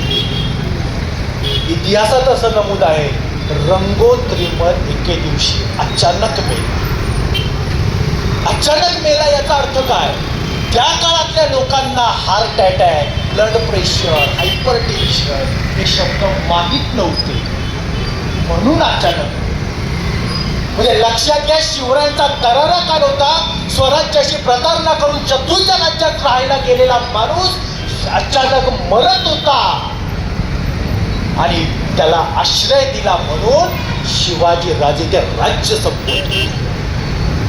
हे आहे स्वराज्य. तिसरा जो प्रसंग आहे तो अतिशय महत्वाचा. म्हणजे रांजण्याचा पाटील तरी शिवरायांच्या स्वराज्याशी संबंधित एका गावाचा पाटील होता. रंगोत्रीमल त्या गावातील एक माणूस साधारण एक होता. पण तो तिसरा प्रसंग आहे तो आहे शिवरायांच्या कर्तबगार सरदाराचा. सखोजी गायकवाड हे त्याचं नाव. शिवाजी राजे ज्यावेळी दक्षिण दिग्विजयाला गेले त्यावेळी स्वतः सोबतचे महत्वाचे सरदार घेऊन गेले. त्या सरदारांमध्ये एक सरदार होता सखोजी गायकवाड. जाता जाता बेलवडीच्या ठिकाणी लढाई झाली. बेलवडीत एक छोटासा राज्य होता, छोटासा किल्ला होता. त्या किल्ल्यावरती लढाई झाली. इथला किल्लेदार मरण पावला, राजा मरण पावला आणि त्यानंतर त्याची पत्नी सावित्रीबाई देसाई, त्या ठिकाणचं मूळचं नाव सावित्रीबाई देसाई, विवाहानंतरचं नाव मल्लाम्मा देसाई, त्याच्या मल्लामध्ये होत्या. त्या मल्लामा त्या ठिकाणी लढल्या. 1.5 महिना त्यांनी संघर्ष केला. प्रचंड निकराने आणि ताकदीने शिवरायांसोबत लढल्या आणि जेव्हा तो गड पडला, तो गड हरला, तेव्हा शिवाजी राजांच्या सैन्यातील हे जे विजयी मावळे होते त्यांनी तो गड ताब्यात घेतला आणि त्यावेळी सखोजी गायकवाड नावाच्या या विजयी सरदाराने त्या सावित्रीबाई देसाई सोबत अश्लाघ्य भाषेमध्ये गैरवर्तन, त्यांचा अपमान केला, त्यांना दरबारामध्ये उडवून आणला. आणि हा प्रसंग जेव्हा शिवाजी राजांनी पाहिला तेव्हा शिवरायांनी काय केलेलं आहे? शिवाजी राजांनी त्या मल्लाम्मा देसाई, सावित्रीबाई देसाई यांना त्यांचं राज्य परत दिलं, त्यांना साडी चोळी दिली, त्यांचा मान सन्मान केला, त्यांना त्यांचं राज्य टिकवण्यासाठी इथून पुढे आम्ही मदत करू याची त्यांना ग्वाही दिली. त्यांना शब्द दिला की आमच्याकडून तुमच्यासाठी कोणत्याही पद्धतीचं गैरवर्तन होणार नाही. पण जो गुन्हेगार होता तो स्वतःचाच विजयी सरदार, असं नाही इकडे विजय मिळवला नाही इकडे काही केलेलं चालेल, स्वतःचाच विजयी सरदार सखोजी गायकवाड याचे डोळे फोडले आणि त्याला आयुष्यभरासाठी तुरुंगात टाकले. तेच शिवाजी महाराज. शिवाजी महाराजांची देवावरती प्रचंड निष्ठा होती, प्रचंड श्रद्धा होती, पण शिवाजी महाराज अंधश्रद्धाळू नव्हते. त्या काळामध्ये स्त्रियांना जे राजे महाराज आहेत ते नेहमीच पुरुषच होत होते, पण त्यांच्या महत्वाच्या कारभारांमध्ये महत्वाच्या ठिकाणी मार्गदर्शन करायला स्त्रिया होत्या. आणि स्वराज्यामध्ये आणि निवडक स्त्रियांमध्ये महत्वाची नावं येतात. जिजाबाई असतील, येसुबाई असतील, ताराबाई असतील, या महत्वाच्या स्त्रिया आपल्याला स्वराज्यात दिसून येतात.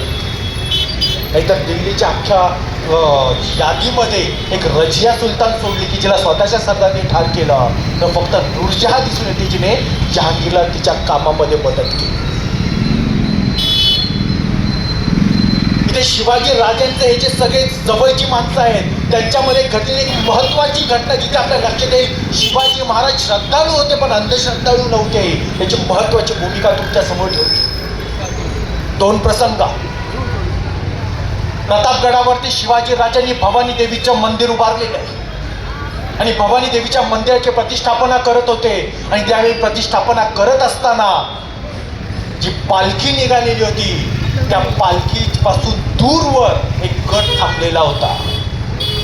शिवाजी राजांनी सांगितलं, या तुम्ही पालखीला थांबा द्या.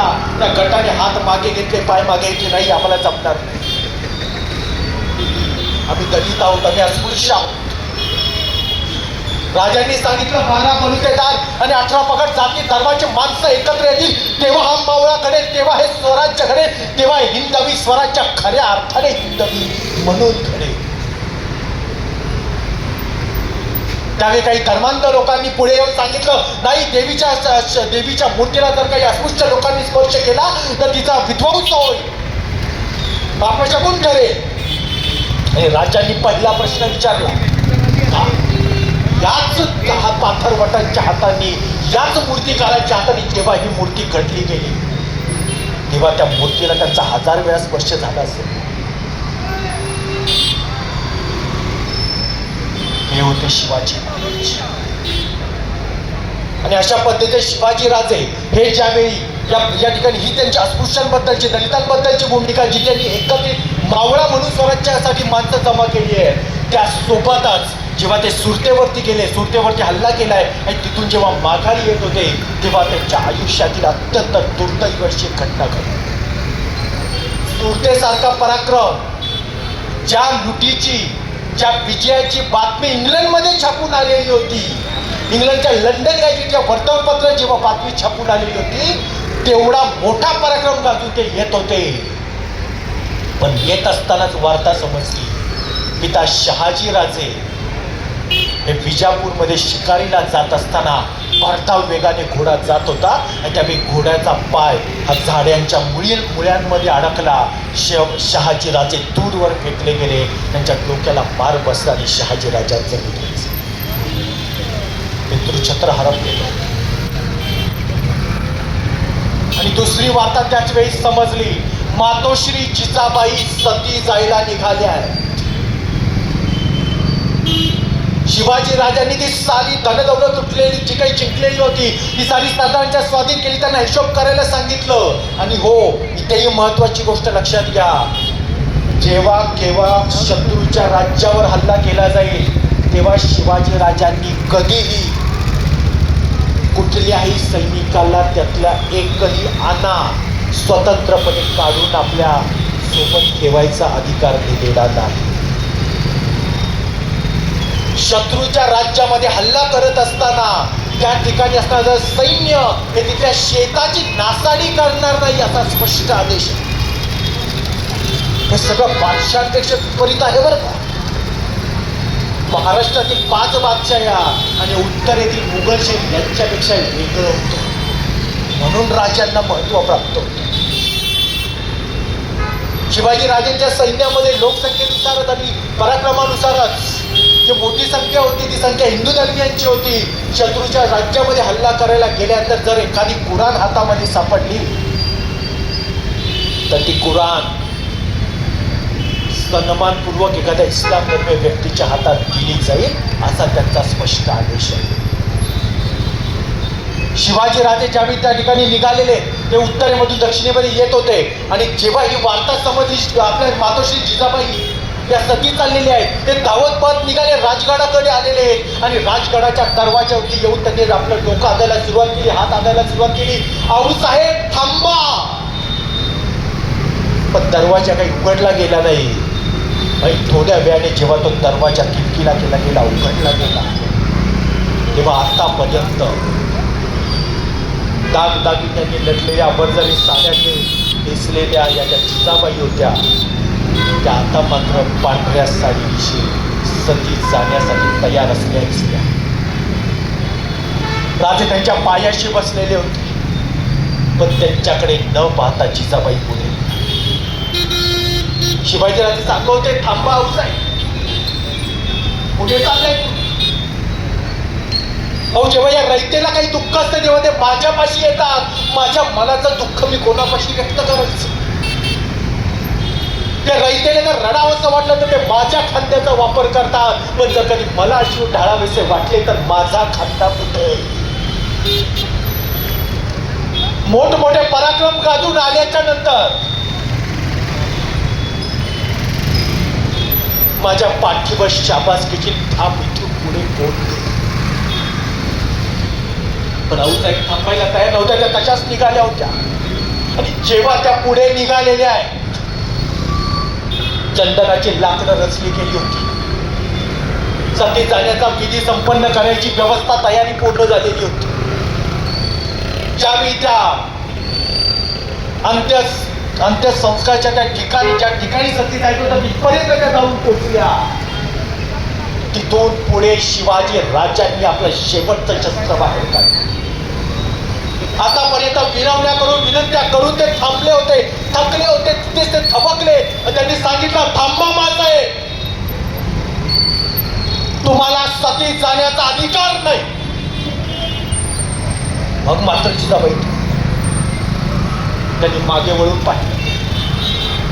मासाहेब, स्वर्गामध्ये गेल्यावर आबासाहेबांनी प्रश्न विचारला, आम्हाला यावं लागलं स्वराज्याचं कार्य अर्धवट सोडून, पण आमच्या लेकराला एकट्याला भूतलावर ठेवून तुम्ही कशा काय आला?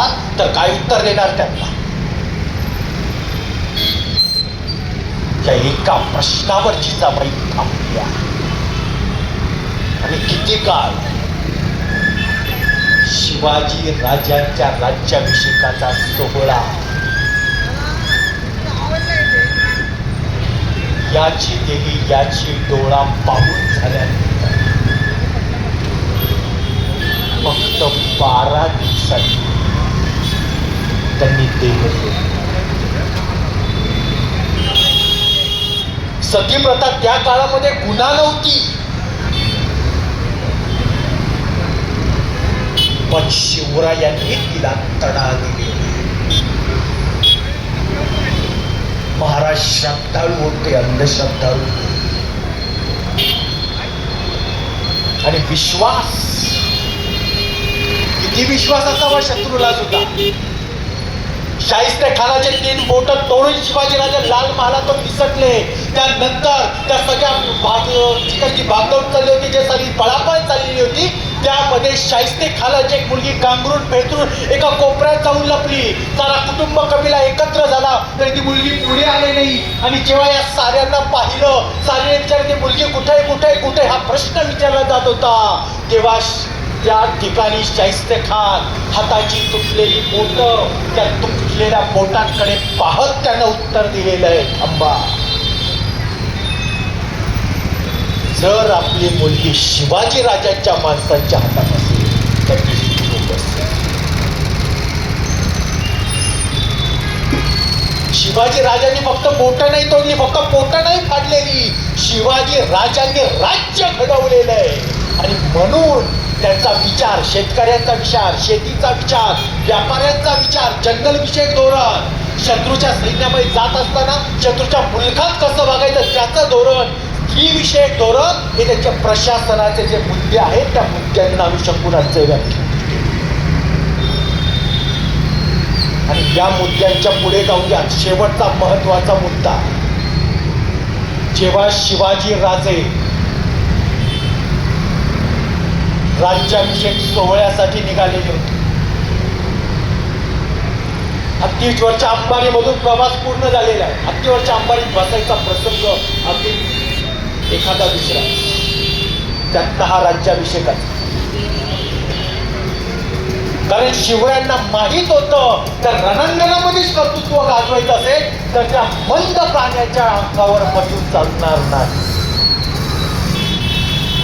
मग शिवरायांकडून आजच्या काळात काय आदर्श घ्यायचा, आजचाच मुद्दा. व्याख्यानाला पाहुणा म्हणून येतोय म्हणून चारचाकी घेऊन आजच्या दिवशी या ट्रॅफिक मध्ये येण्यात अर्थ नाही.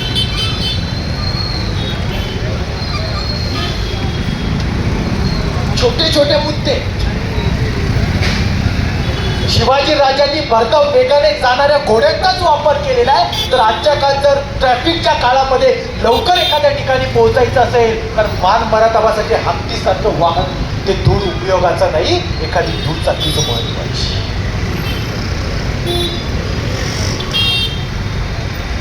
शिवाजी राजे त्या हत्तीवरून आलेले, हत्तीवरच्या अंबारीतून खाली उतरले. सारा रायगड आनंदून गेलेला होता आणि शिवाजी राजे पुढे निघाले. तुताऱ्या फुंकल्या जात होत्या, जयघोष चाललेला होता. पण शिवाजी राजांना जाणीव होत होती याच्या तुताऱ्या फुंकल्या जात आहेत, हा तो माझ्या नावाचा आणि स्वराज्याचा जयघोष चाललाय, तो माझा नाही.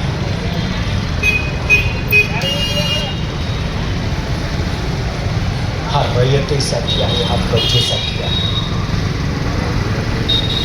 शिवाजी राजांनी त्या तुताऱ्यांचा आवाज जेव्हा त्यांच्या कानांमध्ये घुमायला सुरुवात झाली तेव्हा त्यांना तो आवाज बाजूला झालेला आहे, तो घोषणांचा जयघोषांचा आवाज बाजूला व्हायला लागला आणि त्यांना आठवायला लागल्या त्या म्हणजेच किंकाळ्या. ज्या मावळ्यांनी स्वराज्यासाठी स्वतःच्या देहांचं बलिदान केलं, जे मावळ्यांची लहान मुलं अनाथ झाली, ज्या मावळ्यांच्या पत्नी विधवा झाल्या, त्यांच्या चितेजवळ होणाऱ्या किंकाळ्या त्या शिवरायांना ऐकायला येत होत्या. राजे पुढे सरकले, प्रवेशद्वाराच्या जवळ येऊन थांबले.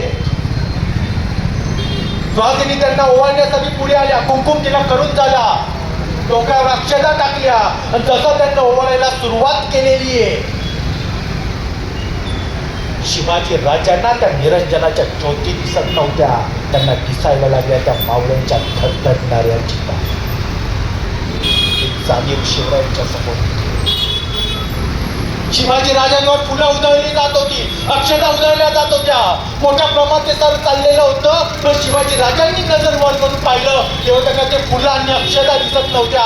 त्यांना दिसत होते ते म्हणजे रणांगणामध्ये लढताना आपल्या मावळ्यांच्या हातापायाचे मुंडक्याचे उडणारे तुकडे, रक्ताचे उडणारे शिंतोडे. हे सारे बाजूला झाले आणि समोरच दिसलं ते राजसिंहासन.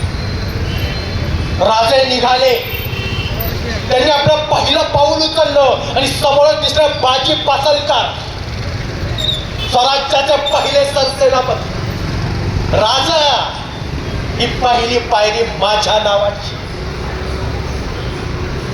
फतेखानासोबतच्या लढाईमध्ये, तुमच्या पहिल्या मोठ्या लढाईमध्ये माझं बलिदान झालेलं आहे. हे पहिलं पाऊल माझ्या नावाचं. माझ्या देहावर, त्या प्रतिकात्मक देहावर पाय ठेवा. राजे पुढे निघाले, दुसरं पाऊल शिवाकाशात. राजा, तेव्हा परिधान केली होती तुमची वस्त्र, तेव्हाच झाली होती जाणीव याच्यावर कोसळणाऱ्या हजारो शस्त्रास्त्रांची. पण जन्माला येताना जरी शिवाकाशात म्हणून जन्माला नसलो तरी मरताना मात्र शिवाजी महाराज म्हणून मरणार आहे, त्याचा अभिमान होता. हे दुसरं पाऊल माझ्या नावाचं.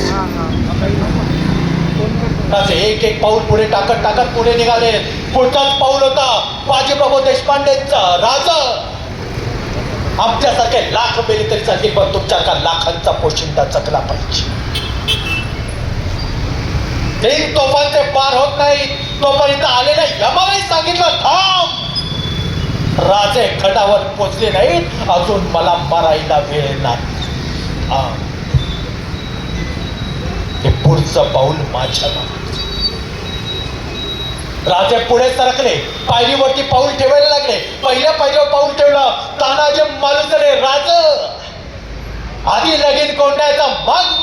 देवाचं आज स्वराज्याचं लग्न लागतंय.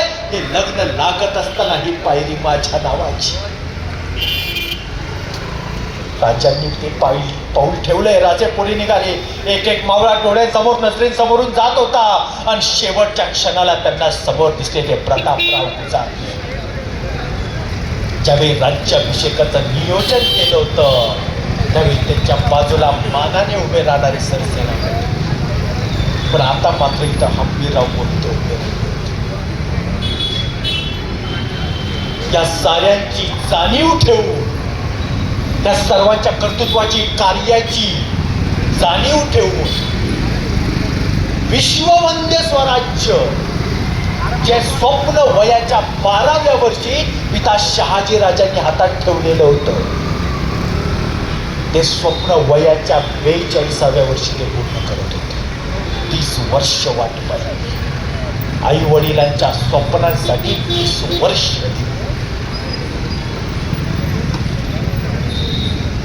आणि हे विश्ववंदनीय स्वराज्य उभारताना शिवाजीराजे त्या आसनावर आरूढ झाले. शिवाजीराजे सिंहासनावर बसले. शिवरायांच्या राज्याभिषेकाचे विधी पूर्ण होत होते.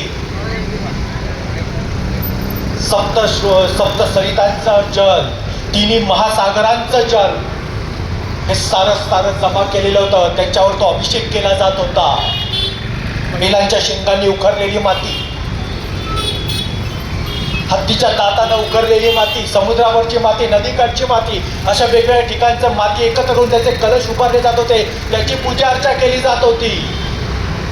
आणि हे सारे संस्कार पूर्ण झाल्यानंतर राजे सिंहासनावर बसले. ज्या न्यायदंडासाठी शिवाजी राजांना आपण ओळखतो, ज्या प्रशासनासाठी आपण त्यांना ओळखतो, ते प्रशासन सांगणारा तो राज्यदंड त्यांनी हाती घेतला आणि रायगडावरून ती ललकारी उठली. प्रौढ प्रताप पुरंदर क्षत्रिय कुलावतंस सिंहासनाधीश्वर राजाधिराज छत्रपती शिवाजी महाराज की.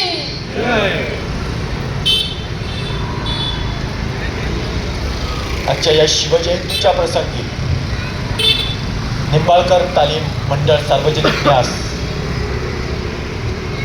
या मंडळाच्या माध्यमातून मला इथे व्याख्यानासाठी निमंत्रण देण्यात आलं. याबद्दल मंडळाचे अध्यक्ष, सर्व सेवक, स्वयंसेवक, त्याचसोबत या ठिकाणी मला निमंत्रण देणारे माननीय श्री बोर्डे सर,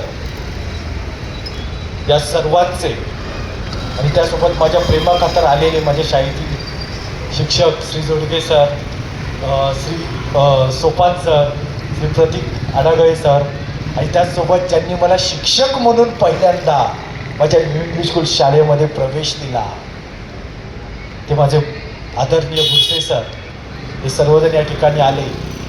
आणि रस्त्याच्या अलीकडे खुर्च्या आहेत तिथे बसून, रस्त्याच्या पलीकडे मिळेल तिथे जागा ठेवून जे सगळेजण उभे आहेत त्यांनी हे व्याख्यान ऐकलं, त्यांनी शिवरायांचं प्रशासन समजून घेतलं.